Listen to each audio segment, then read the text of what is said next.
Et salut à tous. Bon, aujourd'hui, préparation 6R avec les pendeurs. Je viens de déshiverner aussi l'automoteur. Donc j'ai vidé tout l'antigel qui était présent dedans. Fait un rinçage, repris en main un petit peu les fonctions. Il faut que je rentre dedans tout ce qui est carte pour l'application d'azote liquide et avec les pendeurs, enfin avec le pulvé et avec les pendeurs, toutes les cartes de modulation pour le complet que j'ai à faire. Et les cartes fixes pour tout ce qui est apport de késérite, donc soufre et magnésie. Donc maintenant ça me reste à rentrer la palette où je dételle les pendeurs. Donc je l'avais sorti parce qu'il est un endroit qui était inaccessible avec le 6R, donc j'ai sorti avec le télescopique simplement en prenant la palette. J'aurais pu le faire en prenant l'interface, le problème c'est que si je prends l'interface je le pose par terre, donc je préfère prendre la palette avec les fourches.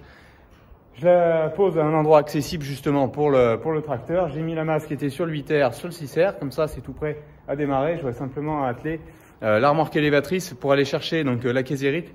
Tout le reste, ça va s'en faire en benne sur pied où on me livre directement à la parcelle. Et j'ai de la chaux aussi un petit peu à épandre sur une parcelle d'une 11 hectares en gros.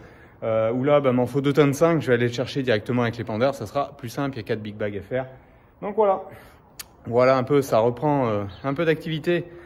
Sur la ferme, donc surtout à l'extérieur étant donné les conditions, il nous annonce 10 jours de beau, donc on va pouvoir commencer. C'est pas pour ça que je vais attaquer tout de suite des pentes de l'engrais, je vais attendre qu'il nous annonce des pluies plutôt significatives, mais il va y avoir un petit peu de désherbage sur les céréales à faire chez moi et puis en prestation aussi un peu.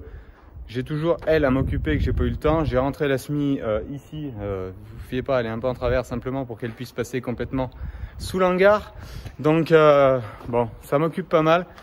Les cartes sont faites, donc ça je ne vous l'ai pas fait voir en vidéo et puis j'ai pas pris le temps de faire tout ça. Donc j'en ai fait avec l'iMed, j'en ai fait avec MyJohn-Deere, un petit peu de tout. Donc maintenant, plus qu'à rentrer l'automoteur à l'abri, finir de rentrer le télescope et puis la palette et puis on sera tout bon. Allez, je vous dis à la prochaine pour la suite.